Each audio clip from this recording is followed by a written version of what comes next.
Good morning. We'll call the Board of Commissioners meeting to order. Please join me in the Pledge of Allegiance to our flag. I pledge allegiance to the flag of the United States of America and to the republic for which it stands, one nation, under God, indivisible, with liberty and justice for all.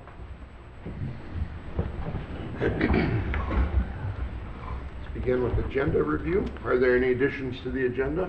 Mr. Chair, there are no changes this morning. I'll move the agenda. Second. Okay, all in favor say aye. Aye. Opposed? The agenda is approved. Commissioners report on committees. Who would like to start? I can start. Mine Okay, go ahead. I can start. I can start. I can start. Mark, you want to start? Yeah, maybe I should start to settle it, Jeff. It's up to you, Chair.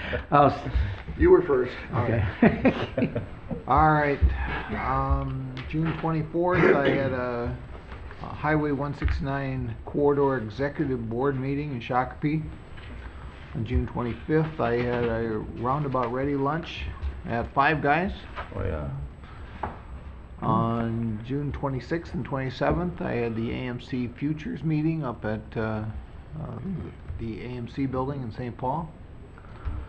On July 1st, Commissioner Purvis and myself, along with Bob and Josh, attended the Sheriff's Department budget, the County Attorney budget, and the Public Works budget hearings. And then on July 2nd, we had a department head meeting, and then I attended a retirement gathering for Sergeant Jackie Sticka from the State Patrol.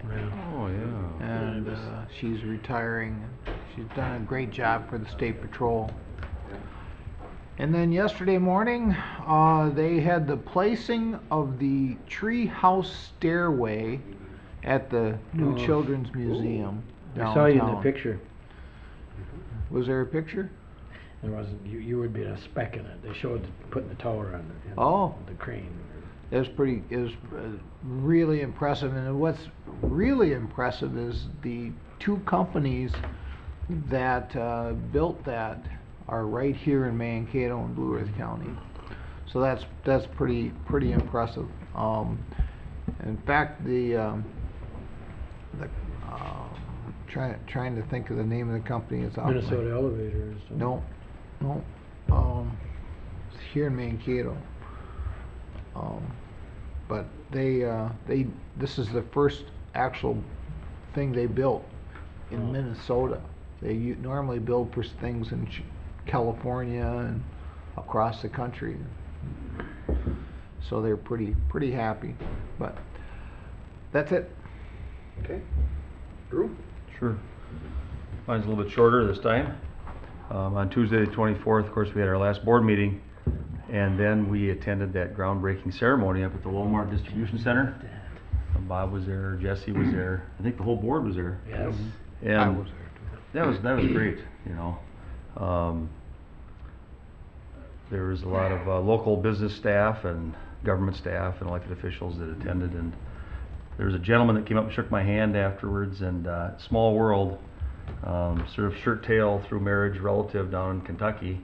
He's the senior, what would you call it, project manager, and for the whole project, and was told to introduce himself to me when he got up here, because he's good friends with some shirt tail relatives of mine down in Kentucky. So it's kind of makes you feel like it's a small world. Very nice man. Wednesday the 25th. I attended the Xcel Energy rate-based request public hearing, which was very interesting. I attended both as a resident and then as a commissioner for county commissioner concerns in our county. And the proposal that Xcel is requesting is it comes out to approximately a 10% increase in their rates during this year and next year. It's already gone up. They're provisionally allowed to give an increase. But since we have a electric bill of over $400,000 with Xcel, that would mean a $40,000 increase in a short period of time to the county. And then I found out that the city, well, I thought it was well over $1 million. It's over $3.5 million to Xcel on their bill. So theirs would go up $350,000 which is approaching, 400, basically, $400,000 increase to our local government right here. And I thought that was a little excessive, so that's what I said, just so you know. And 95% of the people there were testifying, thinking it was too large of an increase all at once. But there was a wonderful person that was helping to run the meeting. It was a judge, administrative law judge, Gene Cochran, and then there was Mr. Campbell that was from the Public Utilities Commission that was there to take some notes also. Any relation? No. Oh, okay. Yeah. I was gonna see if I get a lower Well, rate. he had shirt tail. Yeah, who knows, who knows. Never know. But probably back in Scotland or something maybe. But it was just interesting, to be there, and I was surprised. There was no media that was present. There was no other government folks there.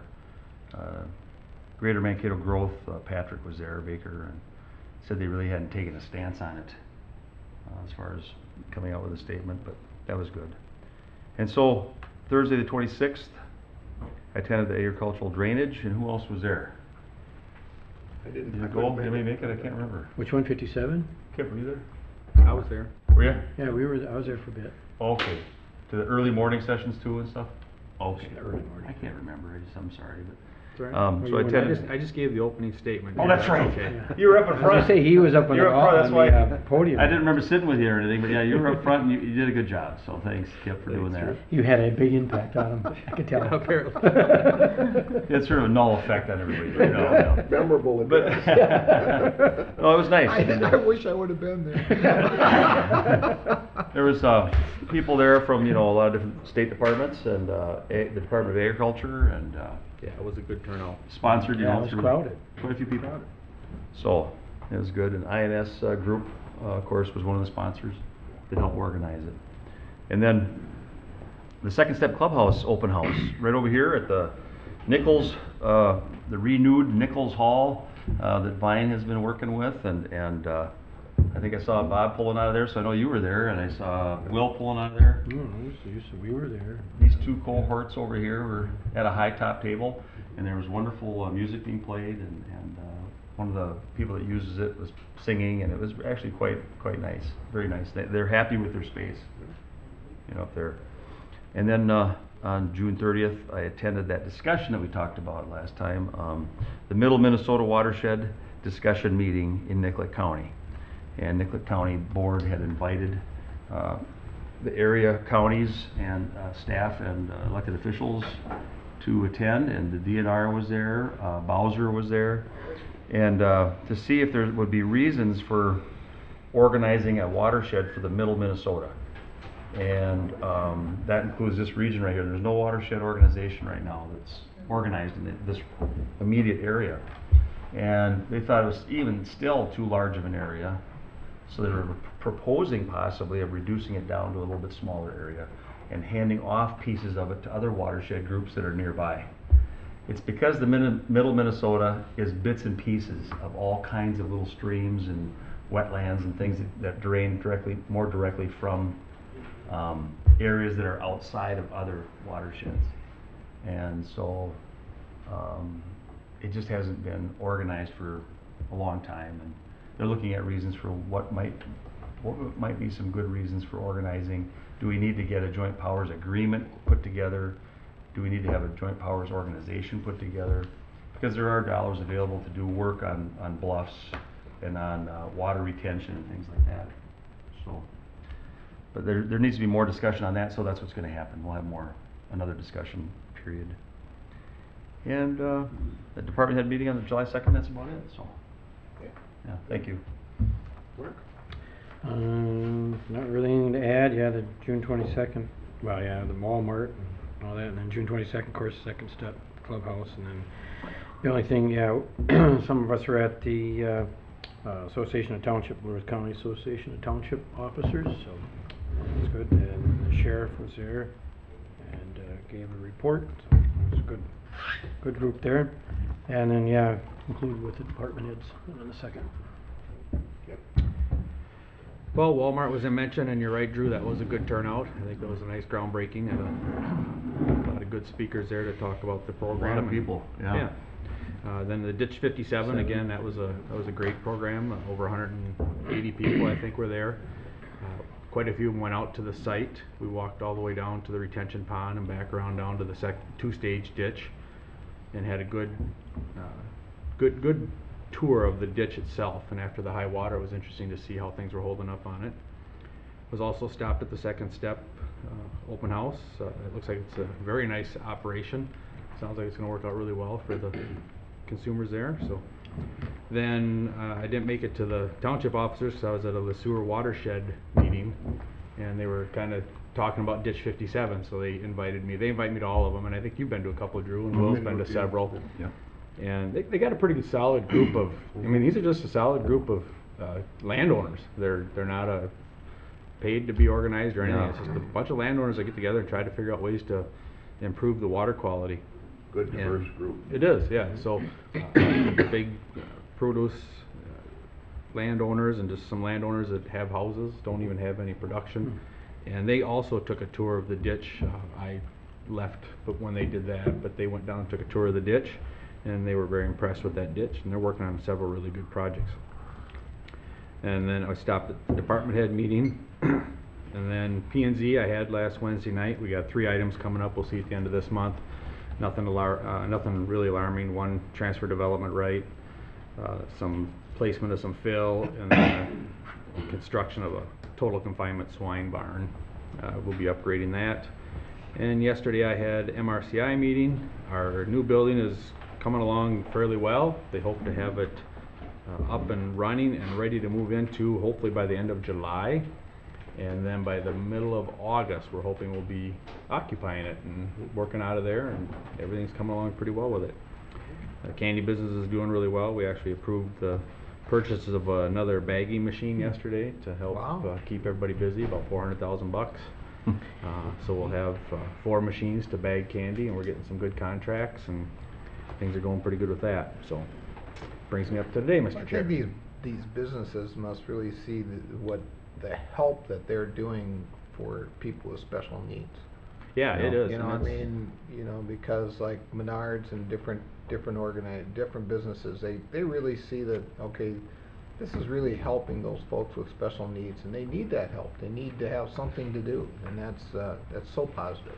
Yeah, we were just out at a show, and and that's part of the program, is telling them how we do it and whatnot. And there's a lot of interest from those companies that want to be give back, and it's not just the local businesses. Menards has been a great customer, Yep. But there's other companies that are Yes. stepping up, and it's work, it's productive work. It's a lot better than just doing simulation work or crafts, and they're making money. So it's working out really well. Good. And they really appreciated us coming and seeing them. And they mentioned it again yesterday at the board meeting. They mentioned that we were there again, and those brown bag lunches are actually bringing us more business than anything else we could do. That they're meeting 'cause again they with do some of those a yep, lot. they do those a lot with different groups, and they're getting a lot of people that need help, and That's so positive. it's working out really well. So Kudos. back to the basics. Back to the basics. Kudos to them, Yeah. to the board. Thank you. Absolutely. Well, I just got a few things that haven't been mentioned.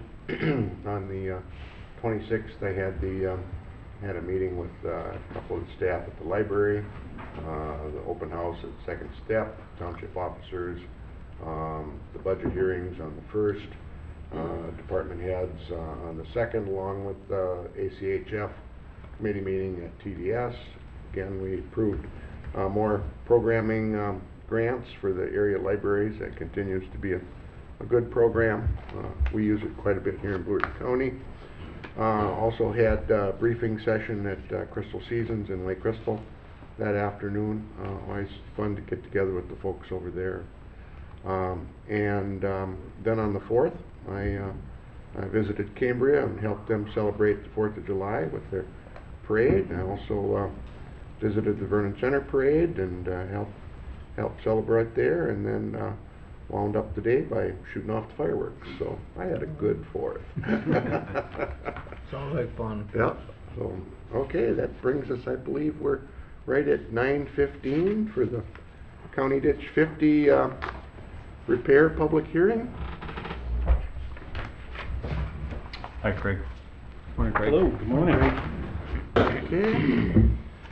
I'd like to welcome everybody to the hearing regarding the tile replacement and repairs on County Ditch 50.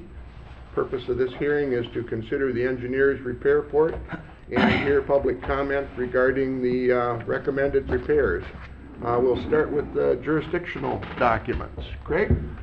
Yeah, jurisdictional documents, for repair, we're only required to mail to all landowners, which was done on the 24th of June. And that's really it for jurisdictional documents. Okay. Well, I guess we'll move right into the engineer's report then. Chuck Randall from INS Engineering. Morning, Chuck. Good morning. Morning, Chuck. I'll go over the report briefly. County Ditch 50 is just under a 5,000 acre watershed. It consists of about 3 miles of open ditch, which gets you to, I can get the map up, almost to the north side of Highway 60. And then the main line consists of approximately 2 miles of buried tile. This tile, there was a repair that was done, I think approximately 1998 on branch 12 to replace broken tile at that time. This report focuses on the main line south of Highway 60 from the end of the open ditch all the way back, and it makes a loop. You can see on the map, it makes a loop around back and then goes back under Highway 60 again. When Highway 60 was done, a 42-inch pipe was put under Highway 60 in place of the 38-inch pipe. On the east side, on the west side, a 12-inch pipe was put under Highway 60 in place of a 8-inch tile. Those tile are in fairly good shape. The rest of the system is not in such good shape. January, we televised most of the system south of Highway 60. We found that an area, we had about 500 feet that was underwater due to a breakage in the tile. There's pictures in the report. There's many tile that are cracked. They're failing from the top, and that area, the extensive repairs are needed from branch 13 to the east, and that's what we call option 1 in the report. As we televised and went further west, there were some better tile until you got to the other side of County Road 30, and then the tile were broken again. So we developed option 2, which would be to repair the entire main line from the open ditch, not replacing the line under Highway 60, going all the way back and connecting into the other tile under Highway 60. Currently, this tile is a 38-inch pipe for the first 3,000 feet. Then there's a 30-inch pipe, and then an 18. So option 1 would include replacing all of the 38-inch pipe with a 42-inch pipe, the 30-inch pipe with the 30-inch pipe, and none of the 18-inch pipe. Option 2 would include more 30-inch pipe and all of the 18-inch pipe. Also brought up during 2 informational meetings were that there's 2 culverts that have issues further downstream. One of them is on County Ditch 50. It's a 72-inch metal culvert. After the water went down this spring, we went and surveyed that pipe, found that it is actually installed at a negative grade. It's either settled or was not installed correctly. So if that pipe were to be redone and put at the correct grade, it would actually have the correct capacity for the rest of the system. So that's included in our report as called field crossing for County Ditch 50. We also looked, based on landowners' reports, County Ditch 50 drains into County Ditch 27. There is a 96-inch culvert under 505th Avenue on CD 27, and we found that culvert is actually at more of a negative grade and has a sag in it. If that culvert were to be replaced and put at the proper grade, it would have the correct capacity that the ditch was sized for. The open ditch is sized for a 1-inch drainage coefficient. The tiles on average are about a 0.25 drainage coefficient. Replacing the 38-inch pipe with a 42-inch pipe is allowed as a repair.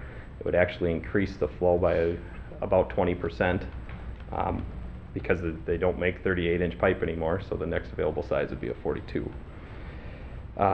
Since the report was put together, Craig did get a request to clean the open ditch portion of the system. We have not surveyed that to see how much of the system were to be cleaned, but we put together an estimate, kind of a worst case scenario if the entire ditch needed to be cleaned. The summary of all of the costs for the project, option 1, the repair cost was $662,000. The crossing under County Road 30, we've talked to the Blue Earth County Highway Department. They would like that replaced no matter which option is chosen, and they said that they would cover the cost of that. That's approximately $39,000. So the landowner cost on option 1 would be $623,000. There you have a summary. Option 2, the cost is $909,000. Taking out Blue Earth County's contribution to that, it'd be $870,000. If we did the field crossing, that would add $24,000. The County Ditch 27 crossing would be approximately $41,000. Now that's not part of County Ditch 50, but we were asked to look at it as part of this report. And then, not shown on the graphic, but most of the landowners should have the handout. If we cleaned the entire open ditch, and the entire open ditch needed to be cleaned, worst case scenario on cleaning would be $129,000. So if you add those up, option 2 for a landowner cost would be approximately $1,065,000, and if we take off about $250,000, you'd be about $800,000 for option 1. Because the tile is broken on the very west end of the system, I think since you're going to be in there doing a repair, option 2, if asked, that would be my opinion, is to do more of the project at this point. If you decide to clean the open ditch, we would do a survey and get the areas that would need to be cleaned as part of that. Very good. Thank you. Thank you, Chuck. Any questions for Chuck before he... None? Well, no, I suppose I gotta ask Craig. I was just curious about the redetermination of benefits on this system. Well, we have a fairly recent redetermination of benefits, so we don't, it's not, the benefits are not an issue on this particular. How many years ago? Let's see, it was about 2000, I believe, approximately 1999. It was ordered before I became a ditch manager, and I think so it was probably 99. So, Things haven't changed in 13 years, Well, 15 years. they're fair. Yeah. The amounts would be higher if we did it today, but Oh, generally yeah. they did it the same manner. so Percentage-wise. Percentage-wise. That's it's that's what I'm saying. okay. Well, if there's no other questions, we'll open it up for public comment. The hearing is recorded, so please come to the podium, state your name and address for the record. Is there anyone that would like to come to the podium?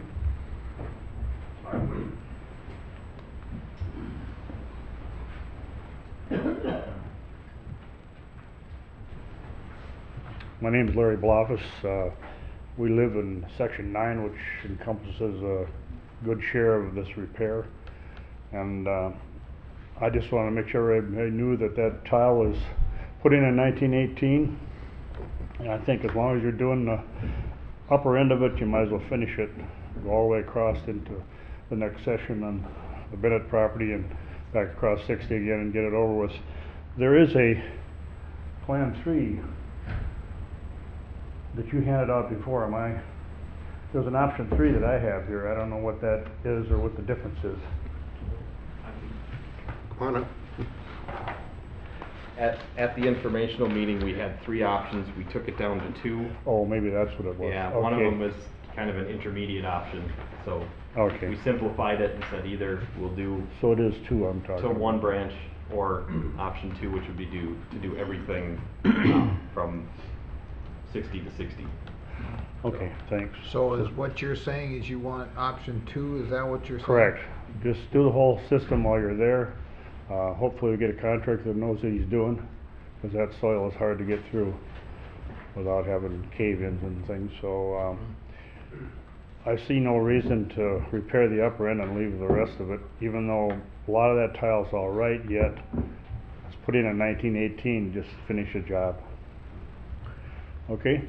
Thank you very much. Thank you, Larry. Anyone else like to comment on this project? Mr. Chair, Commissioners, morning. Yeah. Nice to see you. I'm here on behalf of my parents. I'm Al Bennett. I've got power of attorney for Bob and Ruth Bennett. And probably just echoing what Mr. Balfour said, that in visiting with my dad, we're hoping that the project will be done as option 2 articulates, that it goes west onto our property. I think the worst of it's probably on Larry's, but our drainage is not in great shape either. I was out there a few weeks ago, and you can clearly see, given the wet spring, that we need all the help we can get as well. So I'm hoping that the board will support option 2. Thank you. Thank you for your comments. Thanks, Al. Anyone else that would like to comment? Okay, if there's no one else that would like to comment, I'll bring it back to the board for... Oh, I'm sorry, come on up, sir. Leroy Olson. Just curious about the 36 to 42. Would that be, the costs be spread over everybody, or will the improvement be added to the upper end? This is all a repair, so the cost is spread over everybody. They're getting an improvement on the top end, aren't they? I can try to address that. Okay. Currently, you have a 38-inch tile. By statute, we are allowed to put in same size, same slope, same depth. A 38-inch tile is no longer available, so the next available size is a 42. So there's no difference in cost because we can't put in a 38. So there is by statute, that's the next available size. Currently, with the way tile are specified, there's 36-inch pipe and there's 42-inch pipe. We can't put in a 36 because that would actually be a negative improvement. But by statute, we could put in a 42. So there is no additional cost because the cost for repair is a 42. That's the only cost available. He's asking, how do you share that cost? Is that correct? Right. That is That's where. By statute, repair is spread over the entire ditch system. Everybody pays, according to the benefits listing on our redetermination of benefits we had 14 years ago. So you're saying the cost would be the same, but I think he's also indicating, Leroy Olson's indicating that possibly, are there sections of this project then that aren't getting the 42-inch tile? Yes, there are sections where the existing pipe is 30-inch, and they do make a 30-inch, so we're putting in a 30-inch pipe. And there's sections that are 18-inch pipe, and they do make an 18-inch pipe, so we're putting that back in. By statute, since there is no 38-inch pipe, the repair costs are spread out over everybody to the next available size, which is a 42. Okay. So we can't get a 38. I hear you're saying, yeah. So I think what he's saying is that some people are gonna get a little bit better drainage, possibly out of this deal, and the rest of them are gonna get the same drainage they've had. And, you know, the next question in my mind would be, well, how much does it cost to go up one size in tile for, you know, for the other parts? We looked at improvement options at the informational meetings, and there was not a strong favor to move ahead with improvement options. So we did look at what if we improved more of the system, and instead of going through this process, which is the repair process, go through the improvement process. There was not strong favor to do that. So we did explore that. You did? Yep. That's the question, you know, yeah, because, but I would assume that there's new tile going in, and there's broken tiles in there, and cracked tiles in there, where things get caught up and stuff, it would improve the drainage somewhat, wouldn't it? I mean, Everybody is gonna see increased drainage on the system because right now it's broken. It's not working right. So we're putting it back to as close as we can get it to what the original design was.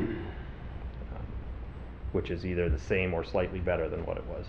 And then with the, looking at both culverts, if we include those are acting as a restriction to the open ditch. So actually everybody on CD 50 will see some improvement from this repair. Okay. Then the other question that goes through my mind, of course, after attending the ag drainage thing, there's 3 miles or so of open ditch. Is there any part of those ditches that are wide enough to do any type of a modified second stage ditch or any water retention possibilities, or did any of the landowners talk about any voluntary work that we could maybe investigate? Nobody's brought that up, and we haven't done a full survey of the ditch yet, so it'd be hard to answer that. Okay. I know, we're just asking, because I mean, it comes up as something to look at, because sometimes they say it doesn't cost hardly much more in some cases, depending on how the land, the sloping and all that kind of, how that all relates. I think if after the survey, if there are some areas that have somewhat formed a natural 2-stage ditch, we could clean those and leave them as that, because statute allows us to do that now. Right. Where a couple years ago it did not. So Right. that's something I think we could definitely look at. That'd be wonderful. Thank you. Thank you. Thanks, Chuck. Is there any other public comment?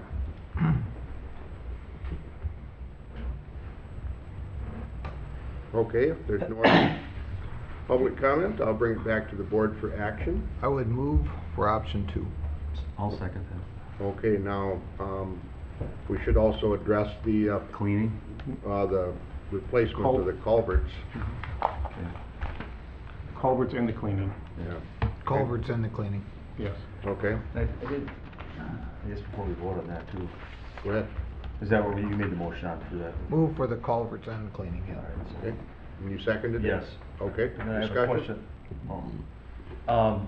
And there's an advantage of doing it all at once, isn't there? I mean, The biggest advantage is if it does cost as much to the cleaning as much as the estimate, we can throw that into the bond, and instead of, down the later, if we did it later, we'd probably end up Spread charging, out. we'd end up charging the landowners twice. They'd be paying for the repair, and then they'd be paying for another repair, and it's do just that. a little cleaner and probably better for the landowners in the long run if we put them okay. together. So it could come in less than what the estimates are. Yeah, again, he hasn't done the survey, so that figure that he has, that Chuck talked about for the repairs, is probably the worst case scenario. Okay. And Chuck, what was the total on that project then again? I didn't quite get all that. For the, for the. 1,065,000. 1 million, what was it, 1 million? 1,065,000. Okay. All right, 1,065,000. any other discussion? There's no discussion, all in favor say aye. Aye. Opposed? It's carried. Next thing would be to, since that's passed, is to approve a resolution of financing. And we added, when you add in the cost of the repair into that, so it'll be a little different than what was in the board packet. It'd be 1.1 million is probably what we'd want to pass the resolution for. So should we redo it then? No, this is a separate motion. Oh, I'm sorry. I missed part of it. Oh, you got a new one right here. Yep. So, I'll move the financing. Okay. Second. Okay, any discussion? There's no discussion, all in favor say aye. Aye. Opposed? It's carried. Very good. Anything else, Craig? No, I believe that's it. With It's hard to that- believe with all the water we've been having. Well, Chuck's got basically, something. there's nothing you Chuck's could got see. Yeah. Everything's underwater, so now that the water's gone, I'm getting phone calls, but, yeah, there's You have nothing something to else, see Chuck? before. Yeah, if I may, since some of the landowners are here, we're gonna try to get this project moving as fast as we can. Because the tile is not working, and there are some areas that aren't draining, so, we'll try to set the goal of having it all done by the end of the year. Awesome. That's the Good. goal, so, Thank just you. so everybody's aware of it. Oh. Thank you. Thanks, Chuck. Thanks, Chuck. Thanks, Chuck. Okay. Thank you to all the landowners for attending. Your comments? You can stay if you want. Okay. Have a See, motion you to help us adjourn? out, maybe. Mark, That's A it? motion to adjourn. Oh, motion adjourned. Second. All in favor, say aye. Aye. Opposed? We're adjourned. Thanks for coming. Okay? Yes.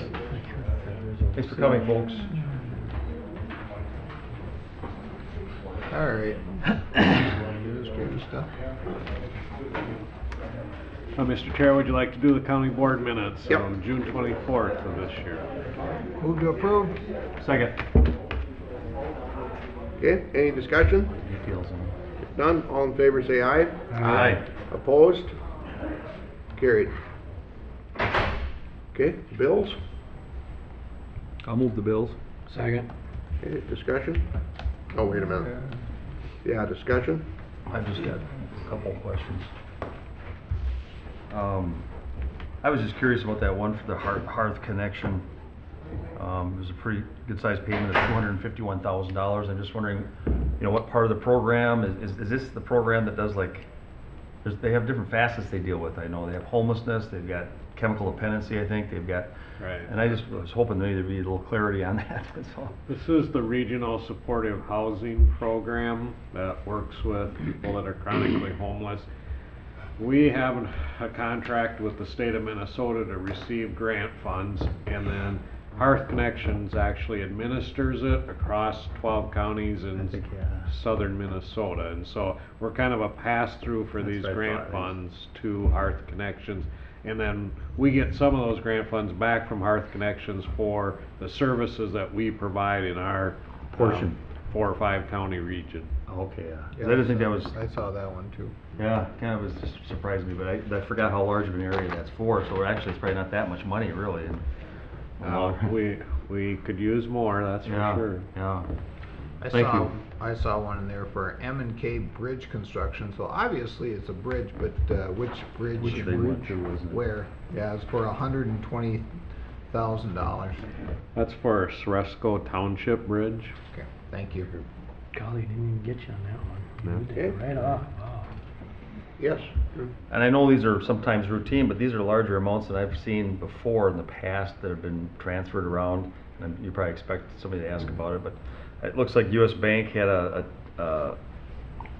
either a withdrawal or a deposit for $15 million. I'm assuming you're doing some, and then Wells Fargo for $13 million, and I'm sure there's something going on for making payments on some projects, but I just was wondering. Yeah, one of those is money that's gone into a trust account, I assume from our real estate tax receipts, and so we were transferring it to our checking account, and then we followed that up with another transfer of 13 million to a savings account. So because all of our activities have to be shown through our books, you see money being shifted between different types of savings and checking accounts. I know that happens a couple times a year usually, doesn't it? Usually when property taxes are received, we have that excess funding at that point in time that we can then try and draw some investment earnings on. It was big. Very good. I think that was the main one. Any other questions? Well, Okay, if there's no other questions, all in favor say aye. Aye. Opposed? Bills are approved. Human Resources? Well, Mr. Chair and Commissioners, item number 3 in your packet is the Human Resources agenda. You'll see just informational items. We have refilled the Taxpayer Services Specialist position by promoting somebody from the License Center to that position. So we've ultimately then initiated recruitment to refill that License Center Specialist position. We did have a resignation of an on-call library clerk, and so we've initiated recruitment to refill that position. And then we also received a resignation from one of our custody officers and have initiated recruitment to refill that position. We've filled the mail clerk position, and then we have one individual who has completed 6 months of employment and eligible for a salary adjustment. Okay. Any questions? Item number 4 then in the packet is a request to approve a renewal of a contract with Advanced Correctional Healthcare. This is the contract in the jail to provide medical and nursing support to our inmate population, and So the jail administration has negotiated with Advanced Correctional Health Care a 2% increase in that contract, amounting to $3,788 increase. Move to approve. Second.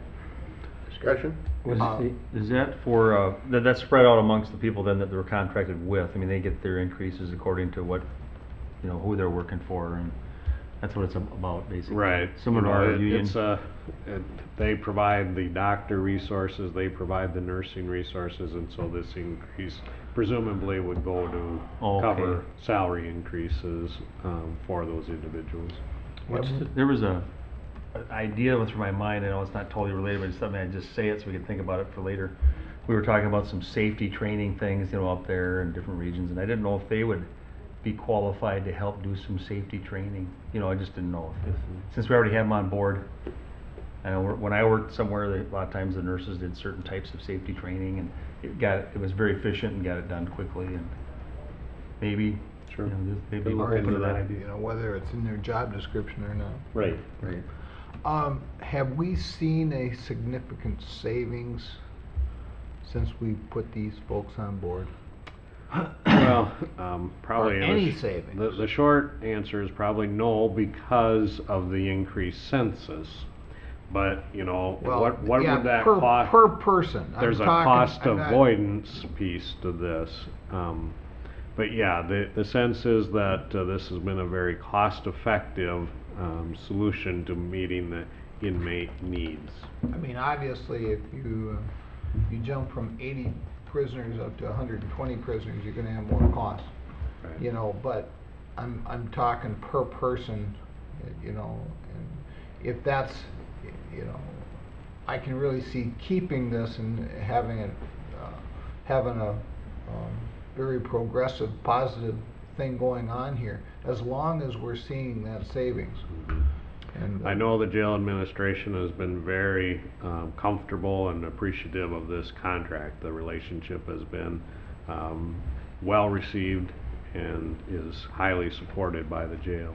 Well, there's a huge plus not having to transport these folks back and forth to the clinic and back, you know. That's- Right. a Because big- that's, yeah. you know, there's a safety measure there that you can't even show in savings. There's a Yep. safety measure there, so, Plus, I would think each year it could be different. You might get a bunch of people who are facing issues medically, and other years you don't have as many, you know, who knows, or months or whatever. So I can see where that mitigates against, you know, it has more of a consistent cost instead of some years paying a ton of overtime for transferring people, whereas other years you might not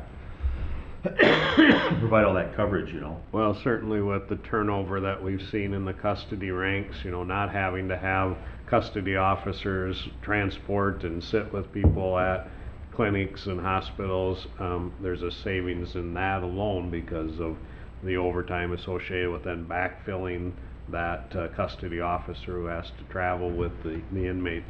Being able to provide that care in the facility has real benefits to us. What is the total that we're spending right now?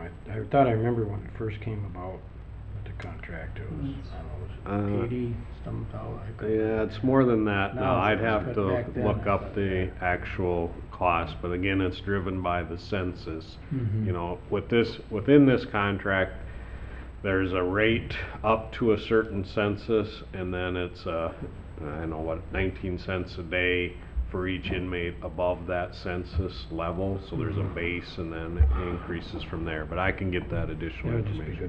good to. It's over, I'm sure it's gotta be over 150,000, if 2%'s 3,700 and some dollars, so it's gotta be, it's probably double that, yeah. Okay. Thank you. No other discussion? All in favor, say aye. Aye. Opposed? Carried. Mr. Chair and Commissioners, item number 5 in your packet is an application for a gambling permit by the Church of St. Joseph the Worker to hold a bingo session at the Blue Earth County Fair. And so we're recommending approval of this permit. move to approve. I'll You're second always it. so fast, I can't even get in there. I'll second it. I mean, I don't know. I got the second. I tell ya. Okay, so I have a motion and a second. Any discussions? Just trying to help the county fair. I usually play Okay, bingo good. there every year, so. But it used to be, I think, St. Matthews. You're quite the gambler. I was surprised to see that St. Joseph's has done. Well, the Padre My wife and I moved go. from, the Padre moved from the one and now he's at St. Joe and Holy Family, so, Oh, okay. It's all positive. yeah. Okay. All in favor, say aye. Aye. Opposed? It's carried.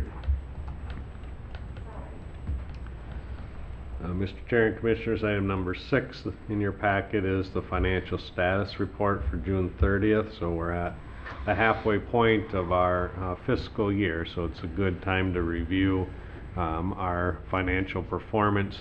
You'll see that our total revenues through June 30th are 39 million, which represents 45.5% of our total revenue budget. So a little bit behind, but you'll recall that we had budgeted a $5 million deficit as part of some of the road projects and different things that we anticipated. So if you took that 5 million out, we'd be right at about 50% of our anticipated revenues.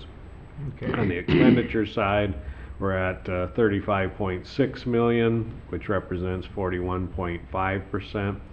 Now again, we know that the summer road construction projects will bring in some larger bills towards the end of the third quarter, so we'll see some of that catch up at that point. But you look at other line items that are somewhat controllable, the public aid assistance and the personal services, both right at that 50% mark. So once the road projects as well as some of our debt service elements come in, I think we'll be right on our budget as anticipated.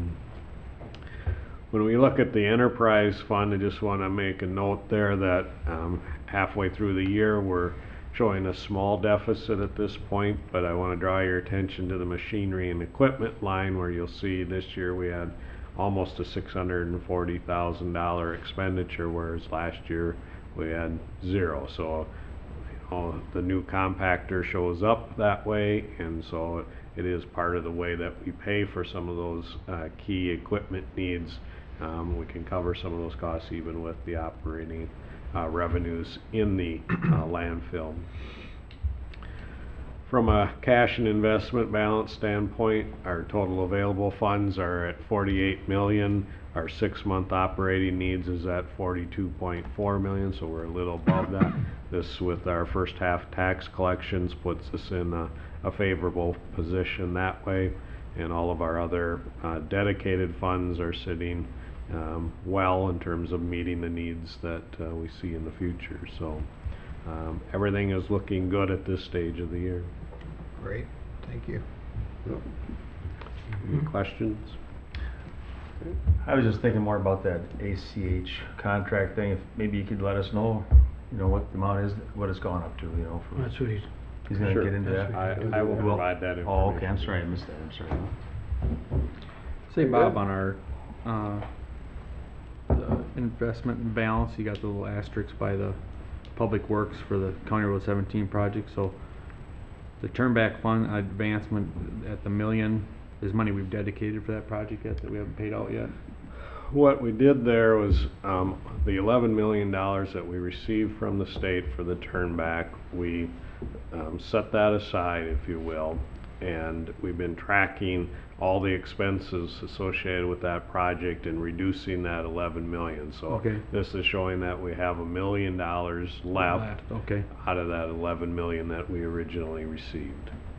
Now that includes costs like our staff engineering time, right away, actual construction are being used to reduce that. Okay. So everything that's going into that 17 project. Right. All right, That ain't gonna be enough to finish the project, is it? that was my question, how close is it I gonna believe be? we paid out an additional 800,000 in July that doesn't show up here. So, yeah, I think there are questions about where we're gonna end up. Might be kind of close, hopefully, I don't know. A lot of work left to do Yeah, out there's a lot of there. work to do yet, yeah. A lot of We're gonna be blacktop short, left to yeah. spread. We figured it'd be short, so. Okay. Okay, with that, let's take a 10-minute break. Tougher than I look. I got that right. Come on, Brian. You got a big box. Come on up. It's the annual report, that's why. Yeah, come on, Ryan. Come on. We might want some real details and ask you a question. Why don't I pass those around?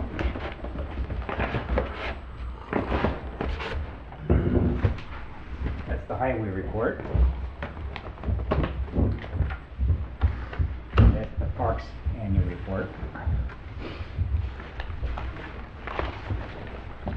As we're doing that too, I got a couple of other things I could pass around. One is the County 12 project and the soil stability problem we had on the north side of the Diamond Railroad. That has been ripped up in several articles and continues to get attention. I'll pass this article around. And then, in a way of jest, I think, we all know you can't believe everything that's on the internet, but there is an interesting roundabout diagram that made the round of the county engineers here a couple weeks ago that you might find of interest. I have 2 copies, I'll pass one in each direction here. And as you look at that, you can kind of imagine yourself maneuvering through. I probably wouldn't want to. No. I just watch European Vacation a lot. Yeah. 4 hours later. Yeah. As I recall, it was allegedly in Europe someplace. It was France, I think. Yeah, right. It was France. We've seen that also earlier. Well, we opened Oh bids. my gosh. It's ridiculous. Yeah. No, that's ridiculous. There's like 5 roundabouts inside a roundabout. Yeah, yeah. Another example of focusing too much on automobile traffic. And they drive the wrong direction too. Would be doubly challenging, wouldn't it? Boy, you really make sure you go straight ahead like and know where your lane, holy. You want to drive that one with an army tank, I think. I would. Where's that at? You don't know? You said it was France or where was it? Someplace in Somewhere Europe. Wow. And it's so fuzzy, it almost looks like it was a manipulated kind of thing. Looks like fun to me. Yeah. Yeah, well, you'd want a car that you wouldn't worry about. Sure that's too not a much. carnival ride? I'd say it would be good for business, Commissioner. Okay, we opened bids last week for the County 14 bridge replacement project. And actually, this project replaces 2 old, deteriorated, and very narrow bridges with 1 new larger bridge. And because of the channel configuration and the DNR permit, we are also required to move a levee and move the channel over. So there's grading costs as well as the bridge cost in the contract. The one we started looking at a couple years ago, Al. Yeah, we've been out there with our. Several times. I mean, as a board too, even we've been out there. Yep. Okay. Received 2 bids, one from Icon Constructors, one from Minowa Construction. The total bid, the engineer's estimate $794,229. Low bid $804,000. I'm sorry, the low bid total bridge and grading $1,365,534.40. That is 8% above the engineer's estimate. But I do recommend that we proceed with it. It's a project that needs to be done. I don't think there's a lot of potential in getting a lower bid if we were to rebid it at this point. I did talk to the engineering company SEH that designed the bridge, and they said it's common now that the prices are increasing and that bids around the state for bridge work, road work are coming in above the estimate.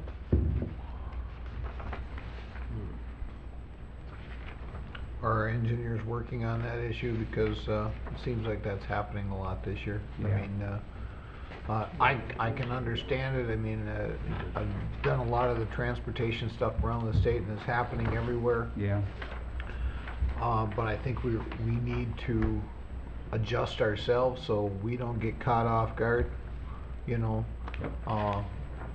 Fuel prices are higher.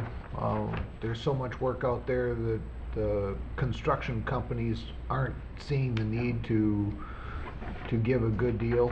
Yep. But I you know, like I said, for us not to get caught off guard, we need to have you and the engineers give us the upgraded, you know, what it's gonna be. Yes, we are adjusting our estimates up as we get more information. Okay. When the prices were falling, we were behind in making our adjustments down, and now we're behind in making our adjustments up. I think it's because of the construction market recovering, but also during that long recession, there was very little work, and the capacity of the industry went down, and we lost some of the competition that we would have had otherwise. With time, that capacity should build itself back up again, and we're looking at other ways too to make our projects more competitive by adjusting our advertising construction period. If you give the contractor a longer period to construct the project, they have more flexibility, and that should give us better prices. And then we're also looking at value engineering proposals, and I'll discuss that a bit in a few minutes here, where we work with the contractor to try to develop less expensive ways to build a project. But with construction funding being very tight and the needs large, this just compounds the problem of rising prices. With that, I would move to approve the Icon Second. construction. Okay, discussion? Where are they out of, oh, I'm sorry. No, go ahead. Where are they out of? You know where they're out of? They're a spin-off actually of Minowas. I think they're in the region. I don't remember the specific town, but near Harmony, Minnesota. Oh, in that southern, region. okay, yes, south, good. Their foreman is Mr. Thorson, who used to work, I think, with Minowa. Okay, we've got annual reports here for Road and Bridge, which is a report that we submit to the MnDOT State Aid Office for our state aid reimbursement purposes. There's a whole lot of data in here on expenses and revenues, on project costs. I would refer you to a tab I believe you have marked graphs, or a real high altitude look at 2013. It's on page 24. Where did our money come from in 2013?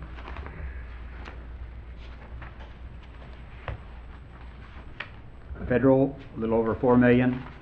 State aid maintenance, that's for our regular state aid system and our state aid system in our small municipalities, 3.1 million. State aid construction, regular and municipal, 3.9 million. Township bridge bonding, turn back, local road improvement program. It's a combination of state funds, 12.48 million.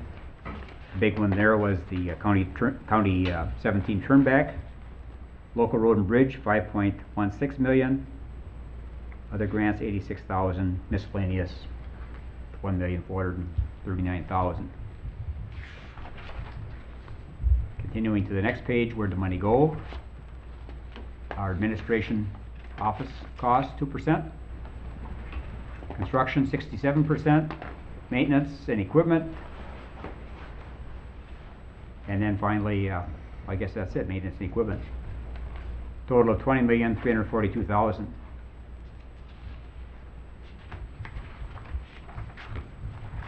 That's the total budget then.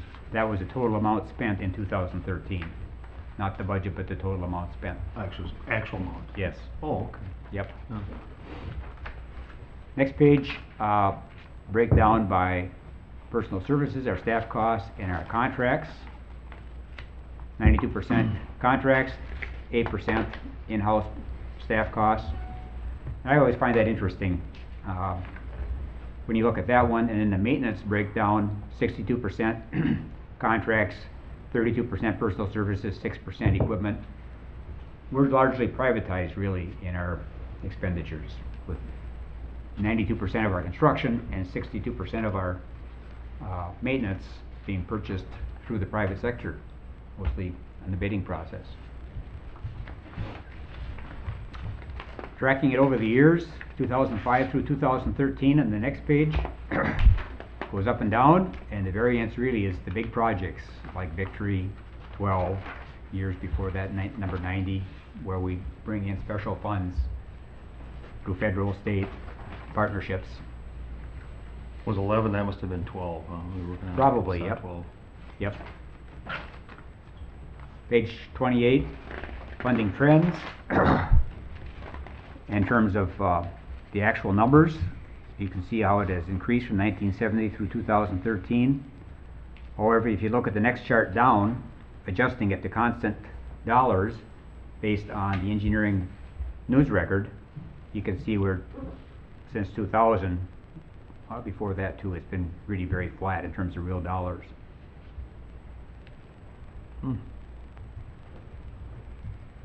But that's not too surprising. The federal gas tax hasn't raised for 18 years. And the state gas tax once during a 20-plus year period. Meanwhile, costs have risen substantially. So there is a whole lot of data in this report. If you've got any questions, please bring them to me and I will ask Karen.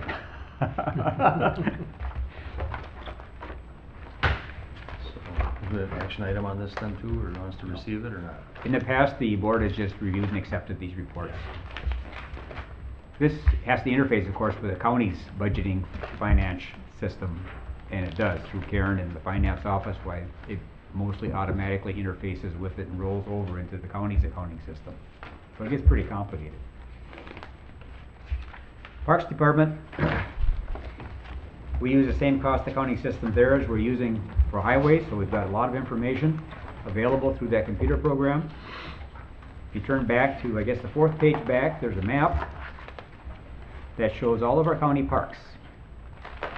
Little ones and big ones, all the way from Bray and Daly and the Red Jacket Trail to basically roadside rests, canoe landings at some of our bridges. And then our conservation parks, Wildwood and Chemic. Really a tremendous asset to the county, I think, and its citizens for now and into the future. Turning back to page 7, series of graphs again. Where does the money come from? 2013 was an unusual year in that we were getting reimbursements from FEMA for the Red Jacket Trail work and some other park damage work from the 2010 floods. So there's a grant revenue of $608,000, and most of that was FEMA reimbursement. Work for others, very small amount. Local revenue, $420,000, our levy for parks. Operations, $146,000. Fees we charge folks who use the parks. Sales tax. Where did money go? Operating our parks, maintenance of our parks, small amount for construction, small amount for equipment. Just curious, those dollar amounts on like 2 and 3 and that sort of thing, that's per setup as small amounts there, but I mean, it's gotta be higher than the actual dollar amount reflected. Which one are you working at? The bottom? Accounts receivable, accounts payable, that sort of thing, it's, is that in thousands then, or is that in hundreds, or how do you do that? I'm just curious. This one here, just has, it's a small dollar amounts, I'm just kinda curious if that was supposed to be reflected in hundreds or thousands or something. No, those are actual dollars. They are? Yes. Small amounts when the books rolled over. Yeah. That we owed folks. Oh, I see. Yep. So it's just... Not income for the entire year, but I was gonna say, when the it's- year rolled over, what we owed folks. Got 60 cents there on a cell phone reimbursement. You know, Yeah. just wanted to make sure I I was know. reading this right. I do it. Thanks, Al. Quite welcome. Page 31, a summary of the camping participation. You know, that's one number we can track pretty easily. We don't have a track of how many people walk in the Red Jacket Trail, how many stop at the Water One Stop on 20 south of Lake Crystal, how many people go fishing at the Rapidan Park, how many people go swimming. So there's a lot more use the parks get than what you see here. We don't have any numbers that track the conservation values of the critters living in Chemic or Wildwood, for instance, but it is a number that we can track. Page 42 addresses the question that came up in our budget meeting earlier on reserve funds for the parks, 41 of 42. And this is something that's built up over many decades, really. NSP matching grant fund. Here on page 41, the top of the page there. Some funds that NSP gave the county when we took over the Rapidan Dam that were to be dedicated for park purposes. Ferris Johnson Wildlife Preserve, some funds we received when there was a donation of land there opposite the Red Jacket Trail. Mankato Foundation, when Williams Mini Open Park. And then some folks make contributions to our parks and say we want to dedicate it to a particular park. So there's some reserve designated for particular parks. Future park development funds, these are mostly when subdivisions were established and in lieu of providing parkland with the subdivision, they provided a cash amount. So those are listed there. Say, Al, you know, you talked about when people dedicate a certain amount to a park. Yeah. And I think so many people wonder that if you do that, is that an additional amount dedicated to the park than that was normally going to be put in there? Or would other funds be taken out of that area and be, you know what I mean? Yeah. Because, I mean, if I dedicate, you know, $100,000 to Daly Park, okay? Yep. I would expect that it would be an extra Yes. $100,000 Yes. that you could do something, and the funds would not be then sucked out of Daly Park and put somewhere else. That's what we try to do. We try to track those donations in this chart, basically. And if somebody designated a donation of $100,000 for Daly Park, we would want to use it if some opportunity comes along to enhance Daly Park that wouldn't happen otherwise. Okay. And I Like- think that would be like there's what, a I think parcel of land.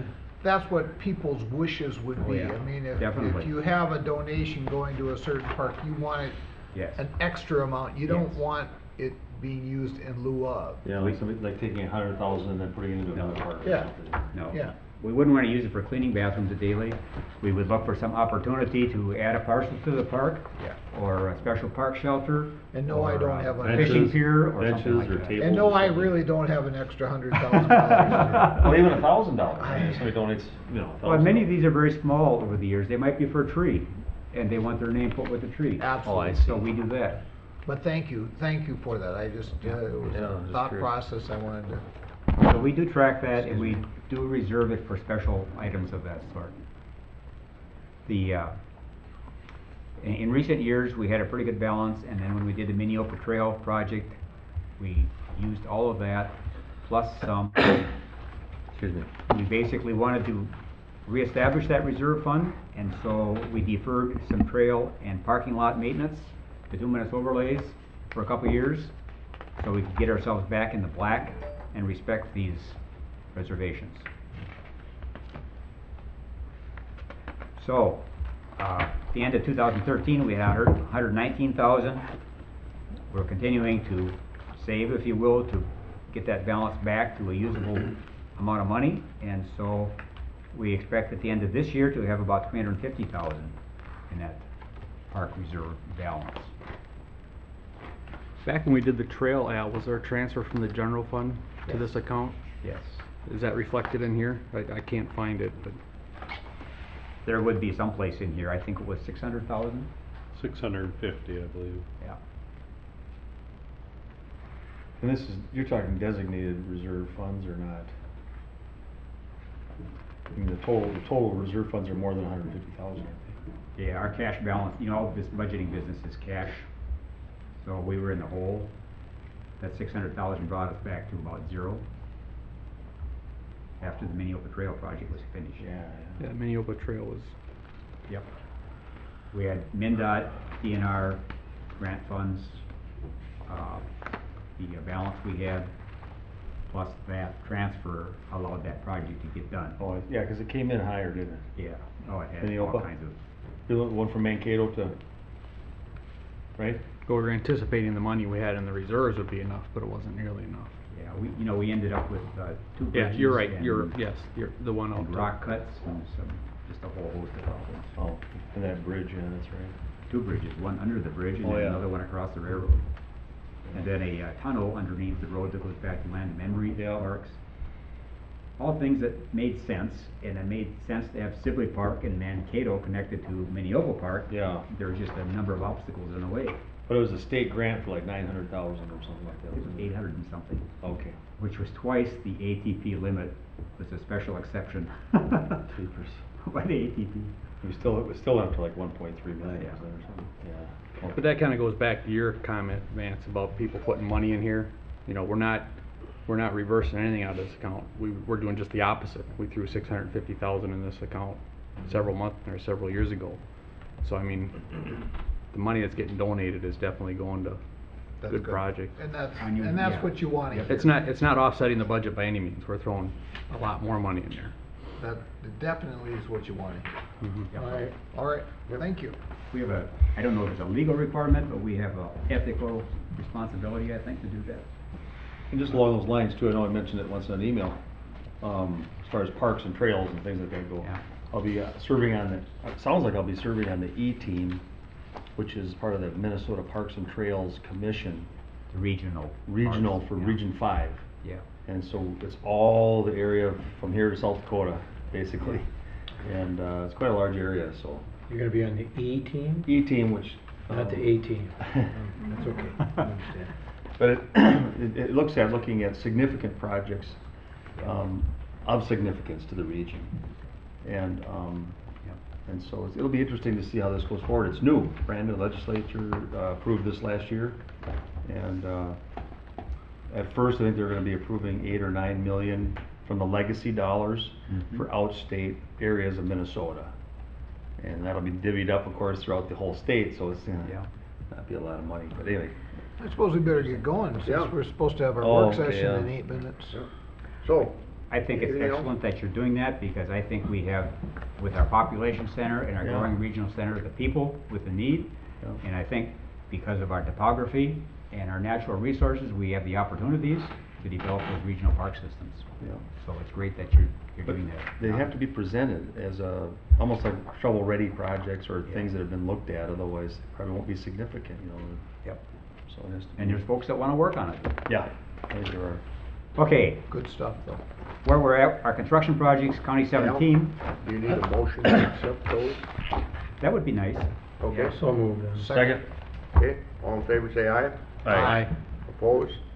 Great, I want to okay. thank Karen and Dee for the great work they've done in compiling all these numbers and interfacing with the finance system over the years. Okay. County Now, 17, they're laying gravel base and will soon be paving from County 56 to Javens, and they're grading from Javens to County 12, so that's going well. County 26, Main Street and Madison Lake is underway. Main Street, the bottom 2 layers of pavement are down. They're paving the sidewalks. They're working on Cherry Avenue. The pipes are in. They're doing grading on Cherry Avenue. That Looks project's really going well. nice. That's gonna be a wonderful It project. looks when it's really done, I'm nice. telling It you. really It's is. cool. Ceresco Township Bridge is nearing completion. Bridge is in. You can drive on it, except if the road weren't closed, you could drive on it. The grading work is nearly done. County 26, the north side of Eagle Lake. They're grading work out there now. The road has been closed. They're removing and salvaging the pavement from the old highway. Maintenance overlays should start in about a week. We've got some on the south side of the county, County 18, County 168, and on the north side, some small pieces. County Road 147 bridge is advertised. We open bids on August 8th. What we'd like to do there is provide the contractor with a flexible schedule to get the best possible price. I'm concerned about prices a bit. And then we'll be advertising the County Road 137 bridge replacement, an old bridge, small bridge that will be replaced by a box culvert. We're doing design work on County 1, from Good Thunder to Trunk Highway 30. I talked to Commissioner Purvis earlier in the way of getting better bids because of our limited aggregate supply and one contractor controlling that aggregate supply. We plan on bidding a concrete alternate. So there will be a bituminous, cold-in-place recycling, new lift alternate, and then there will be a concrete pavement alternate. We'll see how those bids come in. I'm They can expecting. bid it either way then, you mean? Yeah. We're gonna bid it both ways. Oh, Contractors give us prices for both ways. okay. Do they both last as long? Concrete probably lasts longer, A lot longer. has less maintenance. So we'll have to, we'll be working with MinDOT on a way to make an adjustment. For instance, if the blacktop had a life cycle cost of X dollars, and the concrete has a lower life cycle cost of Y dollars, but a higher initial cost, how do you adjust and consider Yep. that when you award the Yep. bids? Absolutely. Okay, we'll be using the standard MinDOT process for making that adjustment, Trying to look at the big picture. and making that transparent to the contractors when they bid. So it introduces a complication, but hopefully it will give us better prices, better bid over the years. Highway 66 turnback, I'm requesting that MinDOT get us a draft agreement, so we can consider that. The County 12, Stage 5, the environmental document is under public review, it's been published, notice has been published in the EQB Monitor. Haven't heard about the Tiger Grant. We have an open house scheduled for August 12th, 5 to 7, County Highway Office. A couple quick notes, the Jordan Sands project is moving forward. Hultmeyer Construction needs to haul a lot of material across our County 5. So we'll be negotiating an agreement with Hultmeyer on how they do that to protect the highway and to protect the traveling public when they're crossing the road with 150,000 cubic yards of earth. Well, somehow that brings the jokes about the chickens crossing the road to mind, but lots of chickens. Some of us just trying to get across. Yeah. So as we're trying to develop an agreement for the 66 project, was that with the 35-mile-an-hour curves? Yes, It is, okay. on the north end. And they're gonna try to put some numbers together for us on what they'll give us for the turnback? That's what we'll be working on, yep. Okay. What are all these sloughs there? Are they gonna complicate the project? Yes. Okay. Yep. Okay, flood damages from the heavy rains. We've been doing repairs. What are those photos I had? Here they are. Here's some photos taken of some damages we had along County 90, east of Highway 22, County 90 west of County 33. Some pretty severe erosion scars where the water overtopped the tiles that were in place to take the water, eroded away.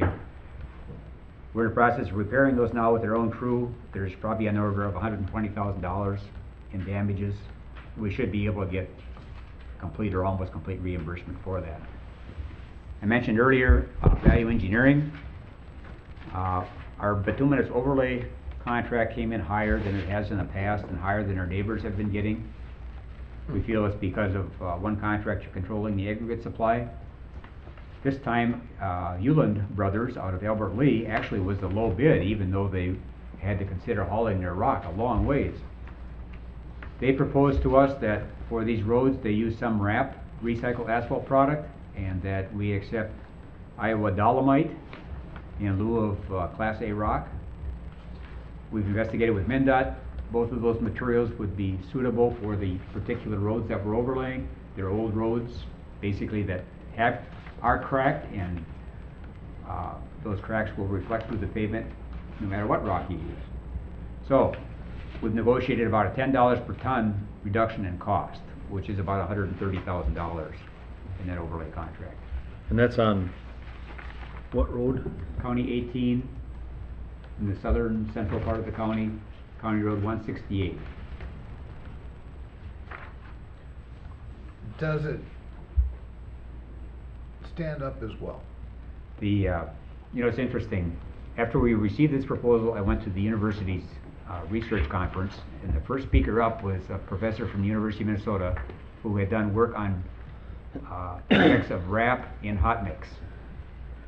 And adding the RAP to hot mix rather than virgin aggregate makes the bituminous stiffer and stronger, but it makes it more susceptible to cracking.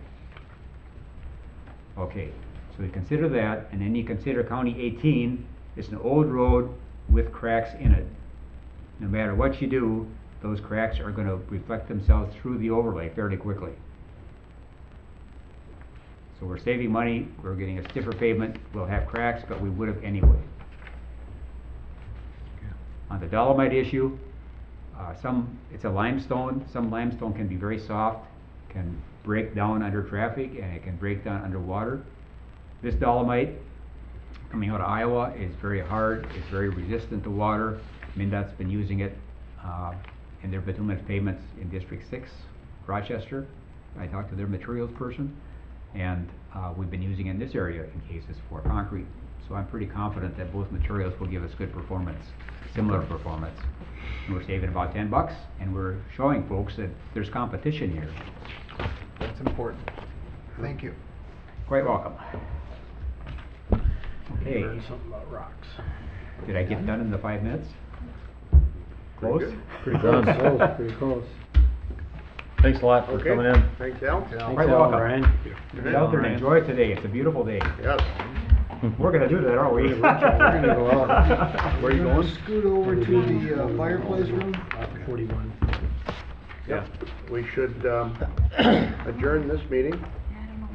I'll move to adjourn. Second? All in favor, say aye. Aye. Opposed? Carried.